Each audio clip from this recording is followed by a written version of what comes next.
I gotta wait. How long I gotta wait for a press record? Go. Welcome to the share, where Miss Dreme always has a story. I'm Dreme, a black woman with many beautiful interconnecting identities.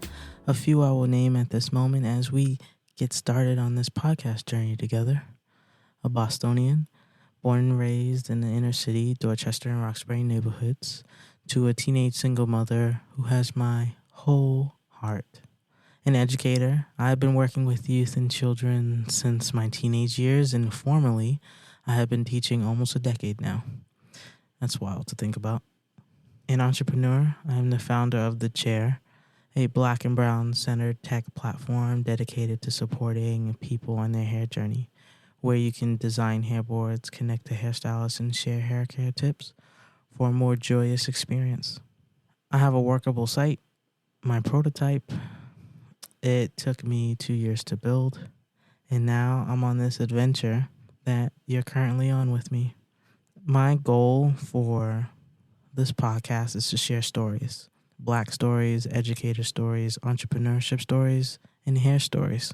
I want you to leave each episode with the opportunity to gain new insight, just a glimpse into my world or the worlds that are featured on my podcasts, a little chuckle during your day or night, possibly a little anger to encourage you to advocate for justice, and hope to continue learning and dreaming. So come in and listen to the beautiful voices in the chair as they share their stories, starting with me. Where we share stories in the chair.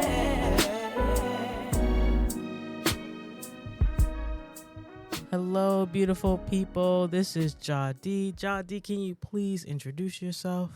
Yes. Hello, everyone. I am Jadi Amazi, and I'm many of things, but I take pride in being a daughter, a wife, and now a mother. And I am also a self-proclaimed space maker, which means I dedicate all of my time and energy to figuring out ways to create space for those who have historically been denied space, erased from space, marginalized in space. And that takes form in two primary ways. One, I work at an architecture firm by day. That's where I spend majority of my time, resources, and energy. Then outside of that, I curate events for the LGBTQ plus communities of color. The first time I met it was 2017. I would move back home from finishing my master's at UCLA, and my cousin, his name is Dana, and he was like, hey, you have to meet my Mike wife. Why? He says, she's amazing and you need to meet her. I want to fangirl for about 2 minutes about you and your work. I recently just moved back from South Africa. I was completing a Fulbright down there, and I had the opportunity to teach in East London for about 2 weeks. They didn't give me any frame of reference. They said, hey, you're just going to go to this school and you're just going to teach them. I said, okay, that's not helpful information.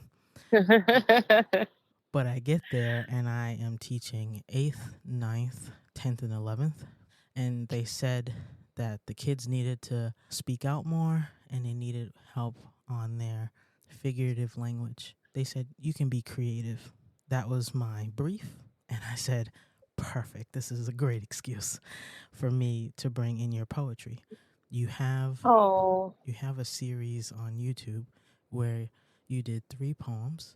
You did Simply Stated, Swimming, and 3 Times the Minority. And so each one of those, I worked with all my kids. And the first poem, Simply Stated, we had kids just work on being able to have simple sentences, but then work on how they can complexify them.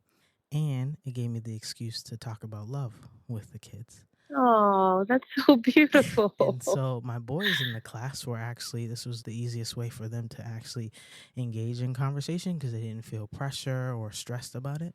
They were the ones who were really open in sharing their sentences and how they complexified them. And then the second poem, your swimming poem, in my mind, I was like, okay, we will talk about emotions, anxiety, mental health. as the big idea, but then being able to take one animal and then how can you use that as a metaphor for how you feel. And there was Yeah. one kid in my class who we just said the title and I froze it and she was like, I'm a duck before you even started. Wow. And so as soon as we started, she started to screaming. She's like, she's me. She is me. So this kid is now even more excited about your poem. And so every kid was taking on all of your words and being able to change them and manipulate them into ways for them to talk about their mental health at their age at that time. And the third poem, we can talk about identity. This is a smooth way, right? I had a really mixed, diverse class. So we had white South Africans, black South Africans, kids who identified as colored and Indian. We had everybody. And so that was just a really beautiful way for them to see themselves. And it didn't only lead into race. I had one kid in the back who was like, can I write my poem about being a writer? And I said, yeah, absolutely. No one knows I write, but I am a writer. And I said, then that's who you are. Wow. And there were so many more conversations in the 2 weeks, but your poems were the mentor texts. And so you have a ton of fans in South Africa and East London. That's so dope. And I just want to say thank you for that. You're welcome. Thank you for trusting my work enough to pull it into all that you were doing. That's so dope. Next time you have to call me, I will get on a plane in a heartbeat and come through. Like, I would have loved to have been part of even one of those conversations. That's awesome. But I'm curious to know, like, I met you in creator maker space world, but did you always know you wanted to be an architect? It's so funny you asked that. My mom, God bless this woman, she keeps everything. It kind of drives me crazy a little bit, the amount of stuff that my mother keeps that is related to me. And she moved up from North Carolina 2 years ago. She came back home to Boston because she was like, I'm going to be a full-time grandparent. I want my grandbaby. So anyways, I was at her house maybe just like a week ago, and she has this book that I made, really ridiculously sized book. It's huge. This thing is like 24 by 36. But she has this book that I made middle schoolish, I think, right as I think I was transitioning out of middle school, maybe into high school or elementary into middle. I don't know. But in it, I have all these short essays, if you will. Like I have one about who my perfect mate will be. And I have one about what I'm anticipating for the next school year and all these things. And one of the things was, this is what I'm going to be when I grow up. And in that, actually, I talked about being a teacher. And I talked about living with my mom in a big, beautiful house and driving a purple convertible and all these things. But there was no architecture in sight. And quite honestly, I did not fully understand what architecture was until I was in undergrad studying architecture. So I was in high school trying to figure out what college was, let alone what I was supposed to be applying to college for, because as a Metco student, I was bused from Boston to Arlington, which is where I spent all 12 years of, my primary schooling. And although I was performing well, I was like top 3 of the class, graduating with honors and all of that, I was kind of unfortunately overlooked in a way. And I mean no harm when I say that to the adults in my life. But because I was a high performing student, my guidance counselors and my teachers just assumed I knew what the hell I was doing. And my mom was like, she got this. She in here, no worries. The whole time, I actually did not fully understand the concept of college because I was a first generation college student. My mother graduated from high school and went to dental school for a little bit and then went straight into the police academy. My father did attend college, but my father wasn't in my life and neither was his family at that time. Like I know who my father's family is and such, but they weren't part of raising me necessarily.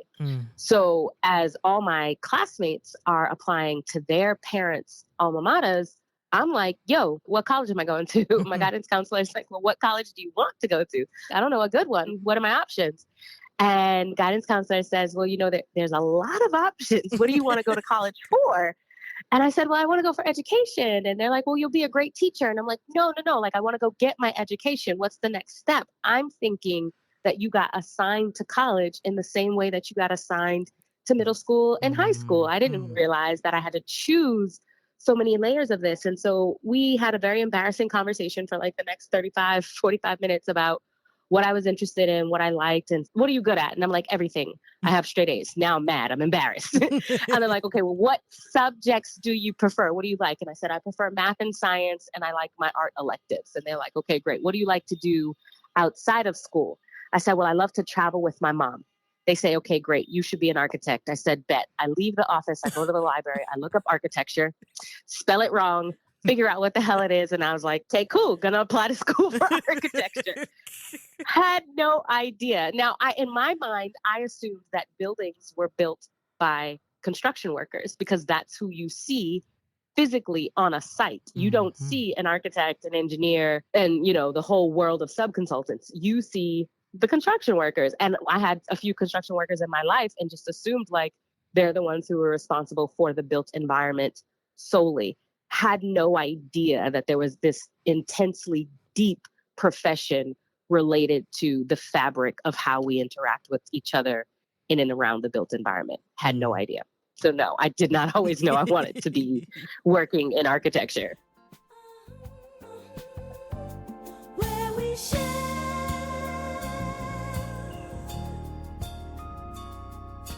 stories in the chair.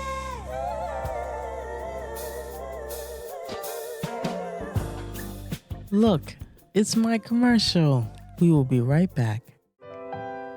It's more than just a bad hair day. It's a journey. Finding the right hairstyle isn't easy, nor is finding the right stylist or the right products. Looking in every corner of the web gets messy, overwhelming, and exhausting. All the ads, the articles, the products, the videos, it shouldn't be this hard, but it is. And now, it isn't. The Chair. A black and brown centered platform where you can design hairboards, connect to hairstylists, and share hair care tips for a new, joyful path on your hair journey. Avoid the clutter, save yourself hours, months, and even years of research and poor trial and error. Everything you need and only what you need is in one place. Hairboards made by people like you, for you. Find the right products, the right people, the right answers for you, stress-free. Join the Chair community and make every day a great hair day. When you share your pain, you allow others to help you. And when you share your success, you help others get theirs. Lean on the Chair. We got you. So this piece is entitled Simply Poetically Stated. It is actually one of the only love pieces I have in my portfolio, so I hope you enjoy it. Simply stated, I am attracted to you. Poetically stated, your body is the missing variable to my sexual solutions. Simply stated, I admire you. Poetically stated, the person that you are inspires me to trophy you on the pedestals of my mind and the shelves of my heart. Simply stated, I care about you. Poetically stated, it has become my natural nature to take pride and sincere satisfaction in placing you above all else, putting your needs before even those of myself. Simply stated, I respect you. Poetically stated, only she who birthed me and those that I will birth may ever rank above you. Simply stated, I need you. Poetically stated, my physical desires your touch in ways that my mental cannot explain, and the ways my mental craves for you goes beyond the knowledge my physical can obtain. Simply stated, I love you. Poetically stated, my breaths have no purpose without your presence. Your smile is the prerequisite to my happiness. Your soul has taught my heart how to fly, and your existence is the definition of my natural high.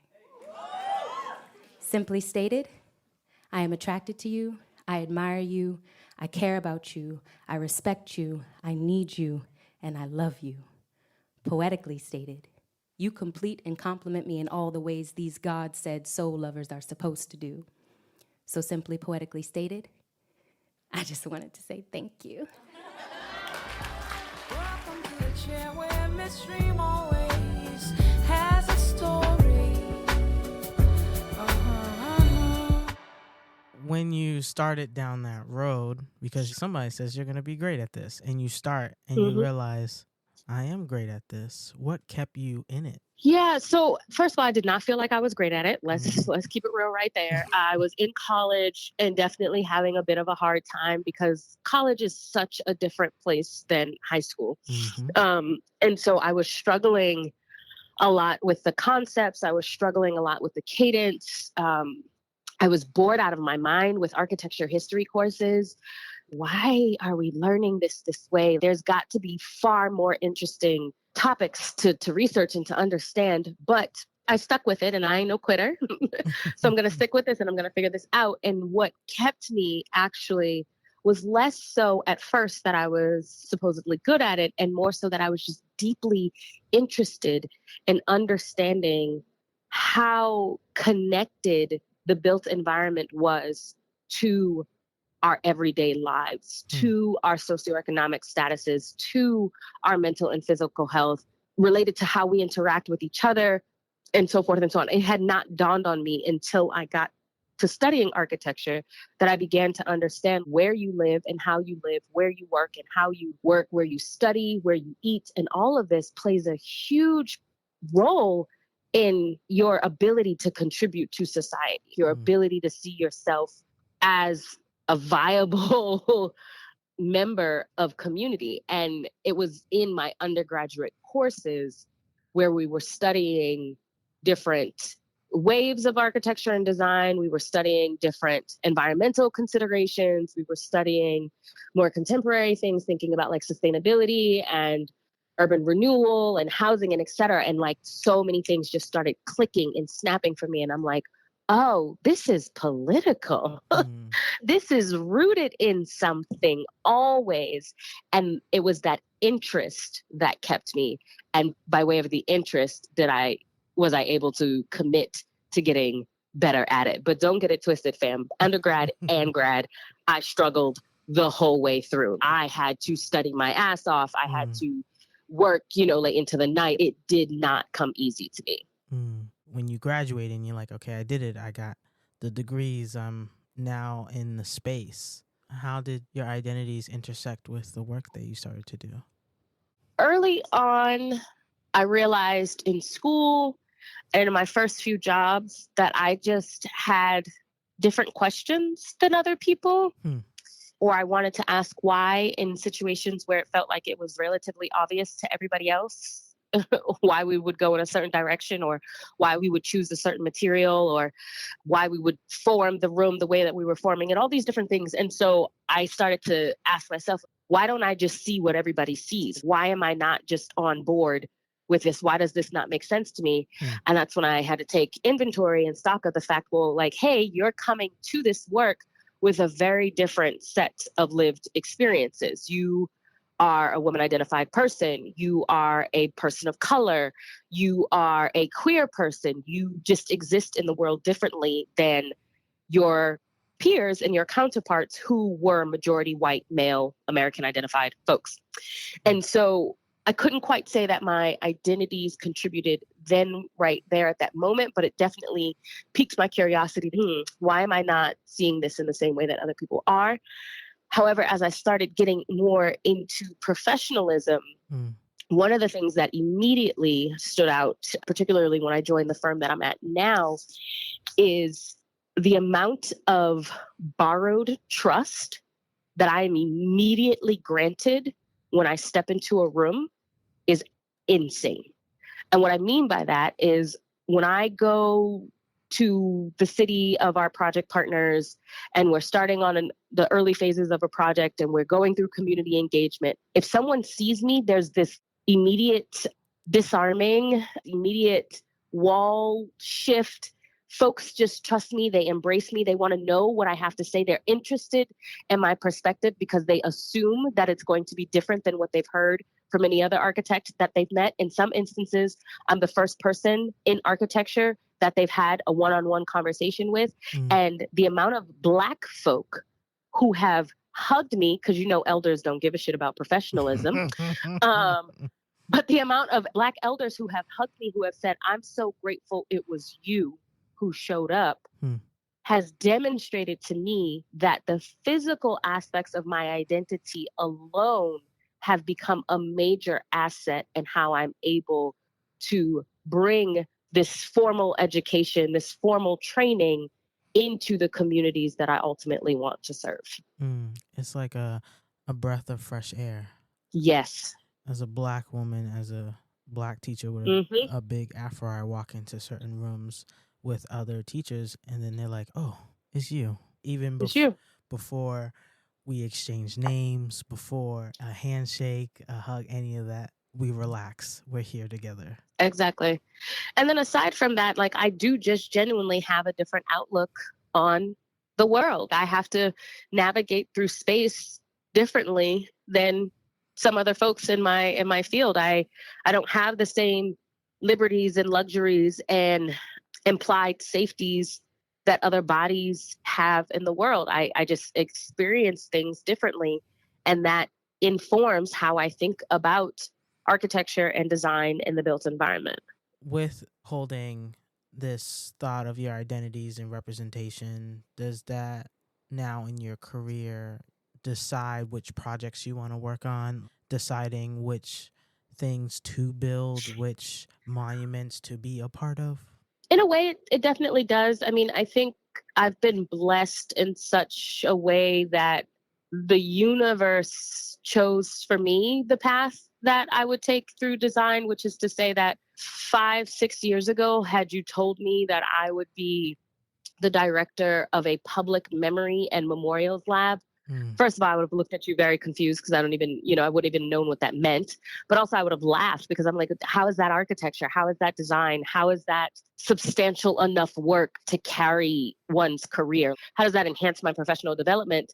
But instead, the leadership at my firm recognized and acknowledged that I had a certain set of skills developed through my lived experiences as a spoken word artist, as a community organizer, as a self-proclaimed space maker, to be able to eagerly and readily contribute to the work that we as a firm were developing around memorialization, around thinking about spatializing memory, around thinking about how we can expand narratives in the public realm. And all of it just serendipitously aligns with what I'm interested in and how I want to contribute to the world. And so I didn't choose this so much as it chose me.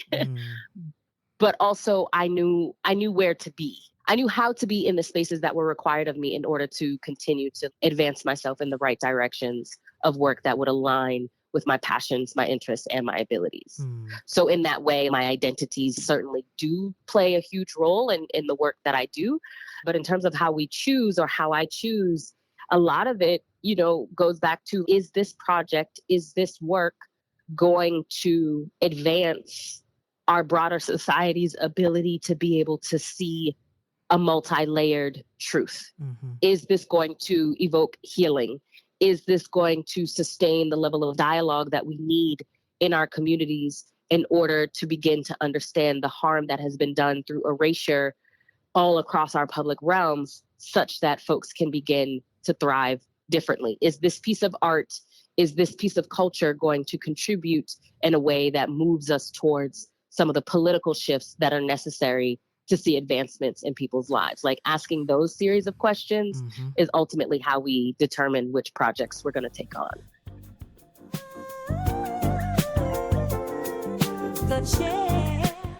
Oh, and if you're interested to learn more about my experiences as a Black woman and educator in Guangzhou, China, I wrote my first ebook titled Nowhere and Everywhere, Captured Emotions of a Beautifully Broken Love Story. It is on lulu.com.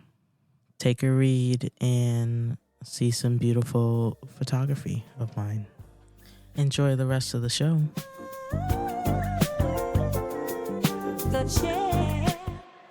So this piece is called Swimmers. Everyone that knows me knows I like to swim, knows that I can swim, knows that I'm at my best when I'm in or near water. Everyone that knows me has seen me swim. I've made sure they've seen me swim. Take stroke after stroke, lap after lap, Dive after dive, I continue to impress with my skills. As I cut through the water with control and finesse, immersing my entire being in the body of water, making the whole process seem a little effortless. So of course it's not surprising that they are not alarmed by my flailing arms and exhausted legs. They just probably think I'm trying out some new techniques. 'Cause I'm still in the water, still refusing to get out of the water, always refusing to take a moment on the shore long enough to see the water, always have to be in the water. So of course they don't see my stillness as stagnant or stuck. They just think I'm floating. Swimmers train their lungs for breathing, not speaking. So of course they can't hear me over the waves between the swift head turns. I'm not speaking loud enough to let them know this water has turned cold. I've swam out too far for them to see the exhaustion on my face, catch the fatigue in my muscles, to hear the saline sinking my lungs. See, everyone that knows me as a swimmer. So of course, y'all can't see me drowning. Where we share stories in the chair. As an educator, one of the things that you learn at the very beginning of your career was that your classroom itself is a representation of you and your kids. I will always remember I had my first classroom. This is going to be me. I'm teaching 6th grade. I had these kids. I walk into the classroom and I don't have a rug. And I'm going around asking for a rug every day. And everybody's like, you're teaching 6th grade. You don't need a rug. And I said, I need a rug. No, rugs are only for kindergarten up to 2nd grade. Your kids are too old. And I said, I need a rug, and I want it to be a rainbow rug just because you're pissing me off, right? Because this rug was a creation of this space. It meant we would have our community circles on this rug. It meant that kids could sleep, that they understand that a classroom doesn't have to be stiff. Even the way I set my desk around, I made a mindful corner. I had desk and bean bags. And yes, we had desks, but we had all these other pieces. And I remember at the time, the head of school came into my class and she says, don't you think your classroom's a little too colorful for 6th graders? What? You want to show them they can be taken seriously. Since when is color not serious? This is my first year. I'm already stubborn, hot-headed as it is when it comes to kids and what I think about representation in color. I don't understand your definition, but this is my definition and this is my classroom. So when it comes to thinking about the projects that you do and the narratives, do you have a project that you've done, that you've completed, that you think about opens those questions that you mentioned earlier about having the community be able to see themselves in the piece of art, in the design that you've created? So design, architecture, memorials, they're all long works, right? Nothing is quick. So there's a few projects that have been underway for a few years. And then the other thing I'll say is that, none of this work is done alone solely. It's all collaborative. So there's nothing that I've done by myself on my own that I could point to that is complete. But I would say one project that certainly gets at a lot of what I was saying earlier is the Embrace, which was unveiled on the Boston Common 2 years ago now.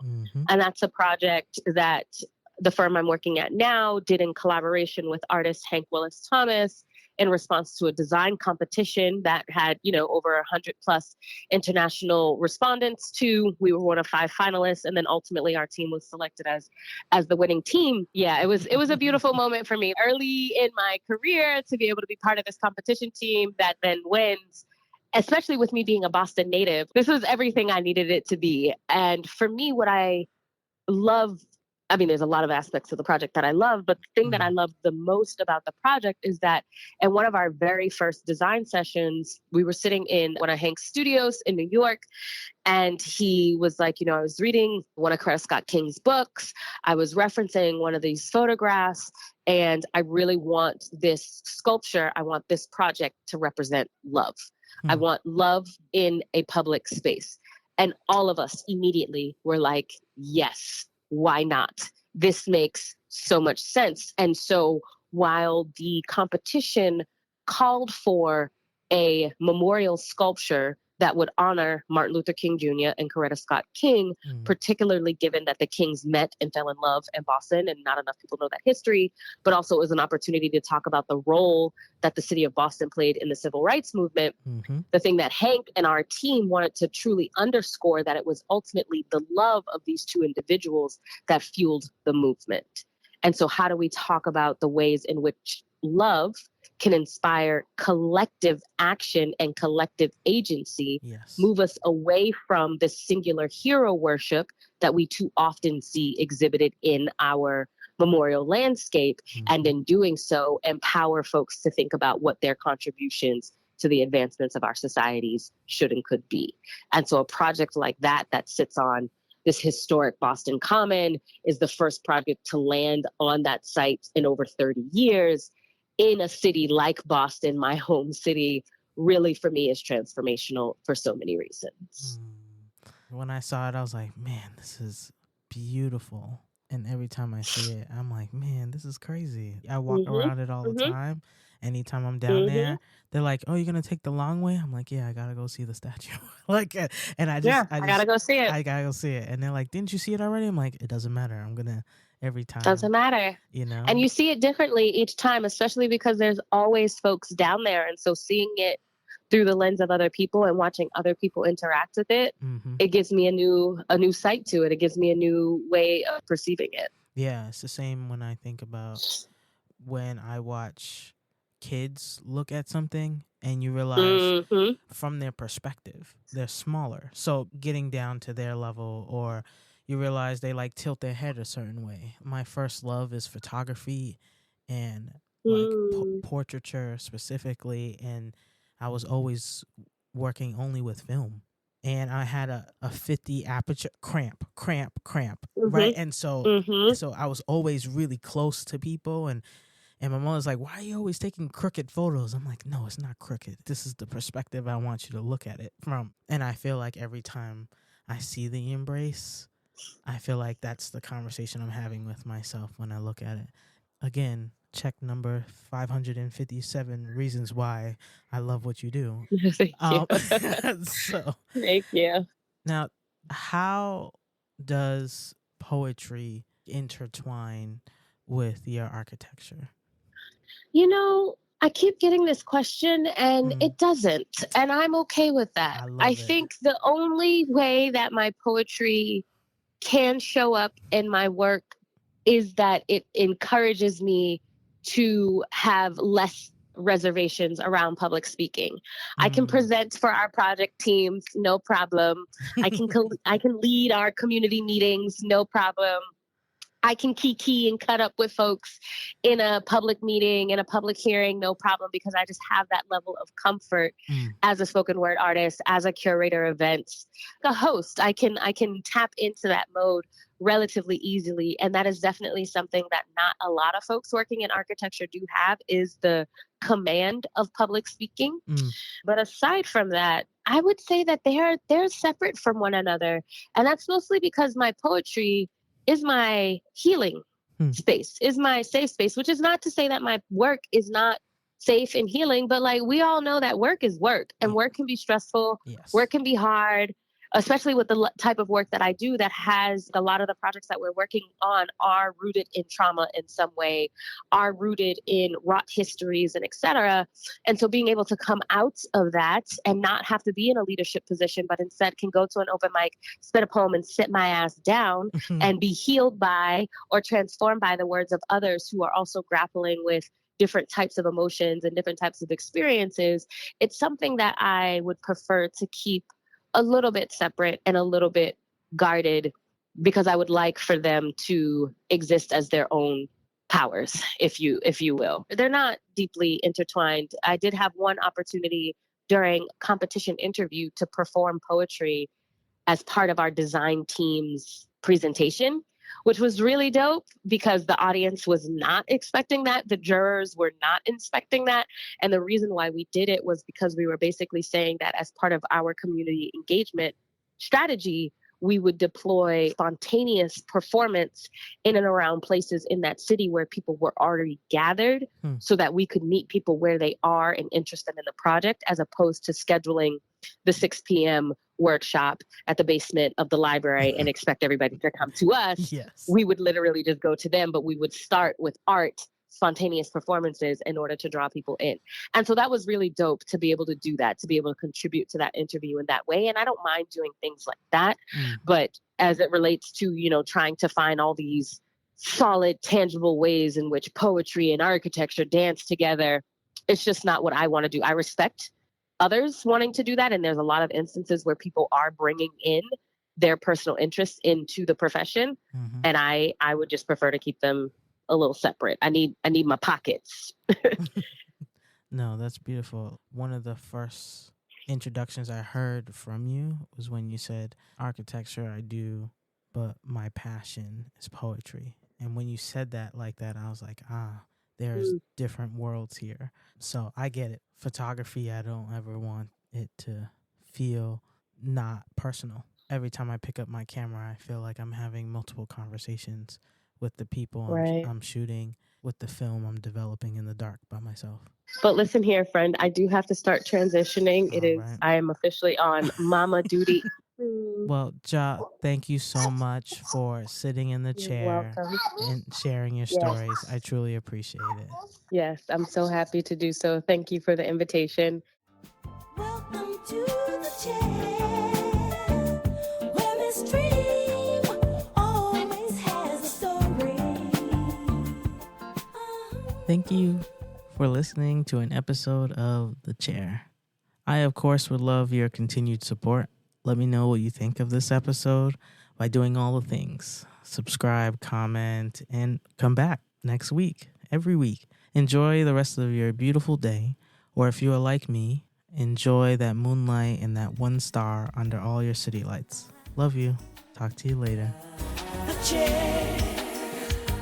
How long I gotta wait for a press record? Go. We support her. Shit. Do your... Welcome to the chair,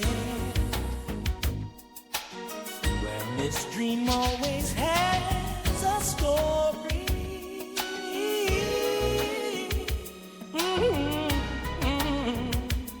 Where we share stories in the chair.